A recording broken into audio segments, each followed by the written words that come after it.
Doctor Zakir, আপনি বললেন যে কোরআন শরীফে নাকি কোথাও কোনো ভুল নেই, কিন্তু আমি 20টারও বেশি ভুল দেখতে পাচ্ছি, সেটা আরবি ব্যাকরণে। এখানে তার কয়েকটা আমি আপনাকে বলছি। ইন্নাল্লাযীনা আমানু ওয়াল্লাযীনা হাদু ওয়াস-সাবিউন, এটা আছে সূরা বাকারায় আর সূরা হাজে। ইন্নাল্লাযীনা আমানু ওয়াল্লাযীনা হাদু ওয়াস-সাবিঈন, এখানে কোনটা ঠিক, সাবেইন নাকি সাবেউন? এটা 1 নাম্বার। আর 2 নাম্বার হলো কোরআনে আছে। ভাই একবারে একটা প্রশ্ন করেন। হ্যাঁ, কিন্তু এছাড়াও আরো আছে। সূরা তাহার 63 নম্বর আয়াতে আছে ইন্না হাযানি লাসাহিরান, ভুল। ইন্না হাযাইনি লাসাহিরান। এটার কি ব্যাখ্যা দেবেন? এছাড়াও আমি আরো অনেক ভুলের কথা জানি। ভাই এক্সকিউজ মি, আমরা শুধু একটা প্রশ্ন নিতে পারবো, দ্বিতীয় প্রশ্নটা গ্রহণ করতে পারছি না, কারণ এখানে অনেক প্রশ্নের উত্তর দিতে হবে। ঠিক আছে ভাই, আপনি খুব সুন্দর একটা প্রশ্ন করেছেন। আমি আরেকটু সহযোগিতা করতে চাই যে হ্যাঁ, আপনি সবগুলো ব্যাকরণগত ভুলের কথাই বলতে পারেন। আর আপনার হাতের বইটা লিখেছেন আব্দুল ফাদি। আব্দুল ফাদি ঠিক, ইজ দ্য কোরআন ইনফ্যালিয়েবল? আর আমিও দেখতে পাচ্ছি, হ্যাঁ আলহামদুলিল্লাহ ভালো দেখতে পাই।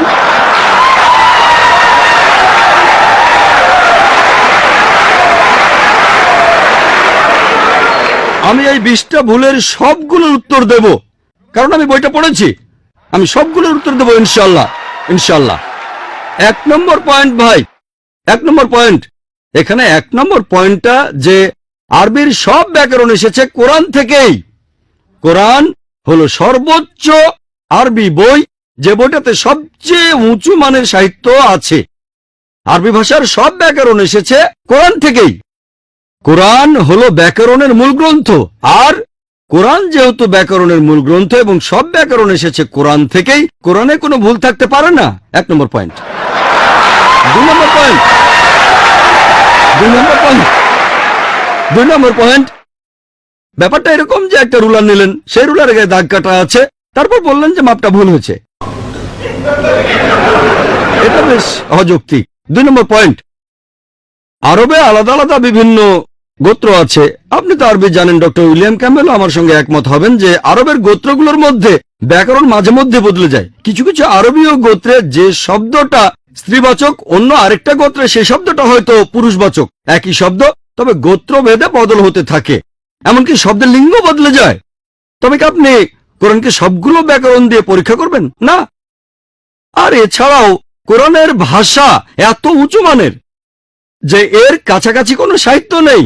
আর কোরআনের বিরুদ্ধে অনেক বই লেখা হয়েছে, ইন্টারনেটে গেলে দেখবেন 12টা ব্যাকরণের ভুল, 21টা ব্যাকরণের ভুল, আব্দুল ফাদি 20টা ব্যাকরণের ভুল। আপনার কি মনে হয় খ্রিস্টানরা এই ভুলগুলো বের করেছে? কারাই ভুল বের করেছে জানেন? কারা? মুসলিমরাই। মুসলিম পণ্ডিতরা, যেমন জামাকশারি, তারাই করেছেন। কোরআনের ব্যাকরণ এত উঁচু মানের যে কোরআনের ভাষা মাঝে মধ্যে প্রচলিত আরবির বিরুদ্ধে যায়।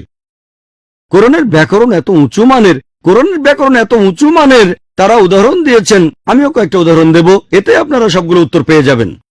তারা উদাহরণ দিয়েছে, পবিত্র কোরআনেই লেখা আছে যে লূত আলাইহিস সালামের গোত্রের লোকজন সকল রাসূলকে অস্বীকার করেছিল। বলা আছে সব নবীকে অস্বীকার করেছিল। ডক্টর ক্যাম্বেল বললেন যে নূহ নবীর গোত্রের লোকজন, তারা নবীদের অস্বীকার করেছে। ইতিহাস থেকে আমরা জানি তাদের কাছে মাত্র একজন নবীকে পাঠানো হয়েছিল। তাহলে এখানেও ব্যাকরণ ভুল আছে।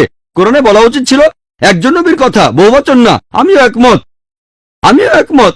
আর আমার আপনার মতো লোকের কাছে মনে হবে এটা ব্যাকরণের ভুল। কিন্তু যদি আপনারা আরবদের লেখা বইগুলো পড়ে থাকেন, কোরআনের আসল সৌন্দর্য কি? সৌন্দর্যটা হলো কোরআনে কেন একজন নবীর কথা না বলে নবীদের কথা বলা হয়েছে। কেন জানেন? কারণটা আমরা জানি। সকল নবীগণের হেদায়েতের বাণী মূলত একটাই, যে ঈশ্বর একজনই, তাওহীদের বাণী, আল্লাহ সুবহানাহু ওয়া তাআলার বাণী।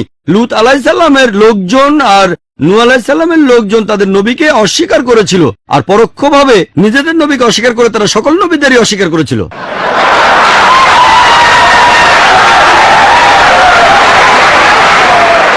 সৌন্দর্যটা দেখেন, ভাষার অলঙ্কার দেখেন। আলহামদুলিল্লাহ। আপনার মনে হতে পারে এটা ব্যাকরণের ভুল, কিন্তু এটা ভুল নয়। একইভাবে নূর সারোয়ার নামে একজন বলেছেন যে কোরআন বলছে কুন ফায়াকুন, হওয়ার হয়ে যায়। এটা নাকি হবে কুন ফা কানা, হওয়া বললে হয়ে যেত। হ্যাঁ, আরবিতে ফার্স্ট টেন্সে কুন ফা কানা হবে, কুন ফায়াকুন নয়। কুন ফায়াকুনের আরো ব্যাপক অর্থ। বলা হচ্ছে আল্লাহ করেছিলেন, করছেন আর করবেন, অতীত, বর্তমান, ভবিষ্যৎ। Thank you doctor Naik.